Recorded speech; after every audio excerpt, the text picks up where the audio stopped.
अल्पसंख्यक कांग्रेस प्रदेश अध्यक्ष शहनवाज आलम ने कहा है कि उत्तर प्रदेश डिजिटल मीडिया नीति 2024 लाकर मुख्यमंत्री जी कोई नया काम नहीं कर रहे हैं। उनसे पहले अंग्रेजों ने भी 1878 में अपने आलोचकों को जेल भेजने के लिए वर्नाकुलर एक्ट बनाया था। कांग्रेस मुख्यालय से जारी प्रेस विज्ञप्ति में शहनवाज आलम ने कहा कि तत्कालीन वायसरॉय लॉर्ड लिट्टन ने अंग्रेजी जुल्म के खिलाफ लिखने वालों को राजद्रोह के आरोप में जेल भेजने के लिए यह कानून बनाया था। सबसे रोचक समानता यह तो है कि समर्थन में लिखने वालों को अंग्रेज सरकार भी हर महीने पैसे देती थी। इसके अलावा राय बहादुर और सरकार बहादुर की पदवी भी देती थी। उन्होंने कहा कि हो सकता है योगी सरकार का अगला कदम अपने पक्ष में लिखने वालों को सरकार बहादुर की उपाधि देना भी हो। शहनवाज आलम ने कहा कि यह मात्र संयोग नहीं हो सकता कि केंद्र की मोदी सरकार ने जो भी किसान विरोधी 3 कृषि कानून लाए थे वो 1907 में अंग्रेजों द्वारा लाए गए Doab Bari act, Punjab land colonisation act, Punjab land alienation act जैसे ही थे, जिसका मकसद किसानों से जमीन छीनना था। इससे यह प्रतीत होता है कि केंद्र और राज्य की भाजपा सरकारें जनता का उत्पीड़न करने के लिए अंग्रेजों की नीतियों और योजनाओं को ही लागू करना चाहती हैं। उन्होंने कहा कि अपने विरोधियों को चुप कराने और जेल भेजने की नीति से स्पष्ट है कि योगी सरकार बढ़ते जन आक्रोश से काफी डरी हुई है और हताशा में ऐसे आत्मघाती कदम उठा रही है। देखिए उन्होंने अपनी वीडियो में क्या कहा। देखिए, जो योगी जी डिजिटल मीडिया नीति लेके आए हैं, ये अंग्रेजों ने जो 1878 में वर्नाकुलर एक्ट बनाया था, ये ठीक उसी का नकल है।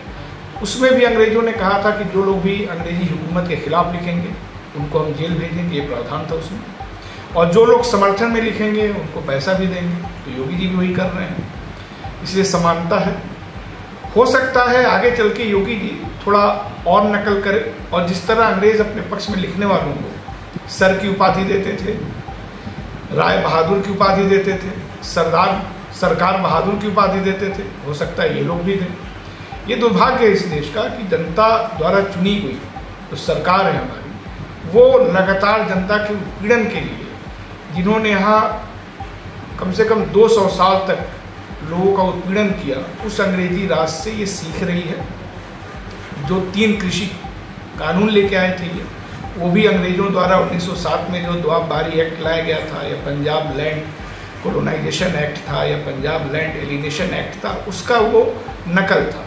ये कितने शर्म की बात है कि सरकार कोई भी नया योजना जनता को नहीं दे पा रही है और जनता के आक्रोश को दबाने के लिए, उनके बीच जो निराशा है उससे कोई बगावत ना हो जाए, नाराजगी ना बढ़ जाए, उसको दबाने के लिए अंग्रेजों के काले कानूनों को वो फिर से भारत में लागू कर रही है। लेकिन ये समझना चाहिए कि जो अंग्रेज़ों का हुआ वो इनके साथ भी होगा। अंग्रेज भी कहते थे कि उनका साम्राज्य कभी नहीं रुकता है, भाजपा वाले भी कह रहे थे चुनाव से पहले कि उनको कोई किसी तरह की कोई चुनौती नहीं मिलने जा रही है।